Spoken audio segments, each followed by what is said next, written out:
প্রিয় জগন্নাথ বিশ্ববিদ্যালয়ের শিক্ষার্থীরা, ঢাকাবাসী এবং যে সকল মানুষ সারা বাংলাদেশ এবং পৃথিবীর যে কোনো জায়গা থেকে দেখছেন জগন্নাথ বিশ্ববিদ্যালয়ের শিক্ষকদের যৌক্তিক যে আন্দোলন, সেই আন্দোলনের ভিডিও করছি। সাবেক শিক্ষার্থী যারা রয়েছেন তারা আজকে এসেছেন জগন্নাথ বিশ্ববিদ্যালয়ের থেকে কাকরাইল মোড়ে, যেটি হচ্ছে প্রধান উপদেষ্টার বাসভবনের সামনে। আমরা দেখতে পাচ্ছি জগন্নাথ বিশ্ববিদ্যালয়ের সাবেক যেই নেতা ছিলেন, বিশেষ করে হচ্ছে আপনারা জানেন যে এরশাদের আমলে যেই লোটন জোটন ছিল, সেই লোটন ভাই আলমগীর হোসেন লোটন তিনি উপস্থিত হয়েছেন জগন্নাথ বিশ্ববিদ্যালয়ের সাবেক শিক্ষার্থীদের যে জগন্নাথ বিশ্ববিদ্যালয়ের 3 দফা দাবির সাথে একাত্মতা পোষণ করে এবং জগন্নাথ বিশ্ববিদ্যালয়ের ছাত্রদল এবং অন্যান্য যে ক্রিয়াশীল সংগঠন ছিল সকল ছাত্র নেতারা এখানে যুক্ত হয়েছেন।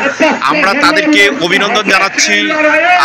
যেই লোটন জোটন যখন ছিল তখন জগন্নাথ বিশ্ববিদ্যালয়ের 12টি হল ছিল, সেই হলগুলো ব্যাহত হয়ে যায়।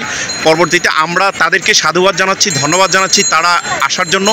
আজকে প্রায় জগন্নাথ বিশ্ববিদ্যালয়ের প্রায় 12 থেকে 14,000 স্টুডেন্ট এখানে যুক্ত হয়েছে। প্রায় 3 থেকে 5,000 সাবেক শিক্ষার্থী তারা যুক্ত হয়েছেন। আজকে হচ্ছে 16ই মে 2025 কাকরাইল মোড়ে রয়েছে। তো পর্যটক আপনারা যারা এবং হচ্ছে জগন্নাথ বিশ্ববিদ্যালয়ের যারা সাবেক রয়েছেন তারা লাইক শেয়ার কমেন্টস করবেন। আমরা পুরো ভিডিওটি দেখাবো। আমরা দেখতে পাচ্ছি জগন্নাথ বিশ্ববিদ্যালয়ের যে সাবেক যারা রয়েছেন সে সকল শিক্ষার্থীরা চলে এসেছেন এবং আমরা পাশে দেখতে পাচ্ছি যে কাকরাইল মোড়, যেটি Wills Little Flower School and কলেজের কাছে, এবং হচ্ছে বিচারপতি ভবন, সেটিও দেখতে পাচ্ছি। এখানে শিক্ষার্থীরা গাছের নিচে ছায়ার নিচে দাঁড়িয়ে রয়েছেন এবং তারা স্লোগান দিচ্ছেন, ভোজন ভাজন বুঝি না, এসে গেছি যমুনা, এবং আমাদের দাবি আদায়ের জন্য, বাস্তবায়নের জন্য। আপনারা দেখতে পাচ্ছেন শিক্ষার্থীরা, হাজার হাজার শিক্ষার্থী তারা এসেছেন এখানে। আমরা তাদেরকে দেখতে পাচ্ছি, মিডিয়া কর্মী এবং অন্যান্য যারা রয়েছেন তাদেরকেও আমরা দেখতে পাচ্ছি। পিছনে পুলিশ এবং অন্যান্য যে সকল হচ্ছে জল কামান সহ অন্যান্য সবাই প্রস্তুত রয়েছেন।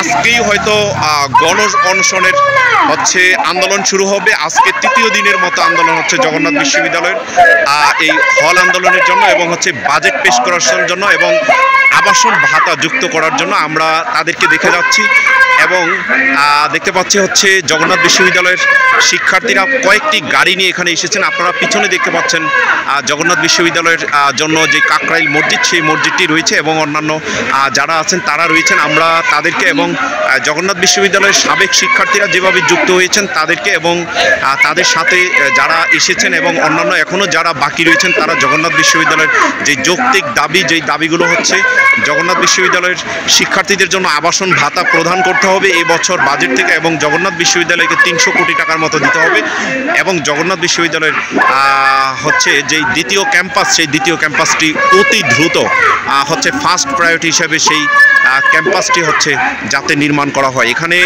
জগন্নাথ বিশ্ববিদ্যালয়ের যে সকল শিক্ষার্থীরা রয়েছেন তাদের সাথে পুলিশ যে খারাপ আচরণ করেছেন, স্বৈরাচারী আচরণ করেছেন, আর সেই জন্য হচ্ছে তাদের আরেকটি দাবি যুক্ত করেছেন যে যাতে তাদের হচ্ছে সেই বিচারটি হয়, সে আশা প্রত্যাশা করছে। এবং জগন্নাথ বিশ্ববিদ্যালয়ের শিক্ষার্থীদের এই আন্দোলন যাতে সফল হয় সে আশা প্রত্যাশা করছে। এবং জগন্নাথ বিশ্ববিদ্যালয়ের শিক্ষার্থীদের হচ্ছে যারা সাবেক শিক্ষার্থী তাদের নামাজের পরেই এখানে হচ্ছে বিশাল একটি গণজমায়েত হবে। সেই জমায়েতটি যাতে সফল হয়, সুন্দর হয়, এবং সাবেক শিক্ষার্থী যারা রয়েছেন তারা যাতে হচ্ছে জগন্নাথ বিশ্ববিদ্যালয়ের হচ্ছে সেই দাবির সাথে এবং অধ্যাপক ডক্টর মোহাম্মদ ইউনুস তিনি যাতে অতি দ্রুত হচ্ছে এই দাবিটি বাস্তবায়ন করেন এবং সেটির ঘোষণা দেন, তার জন্য উদারতা আহ্বান রাখিয়ে বিদায় নিচ্ছি। Mosleuddin Tarun, travel post 24.com, Kakrail, Dhaka. ধন্যবাদ সকলকে।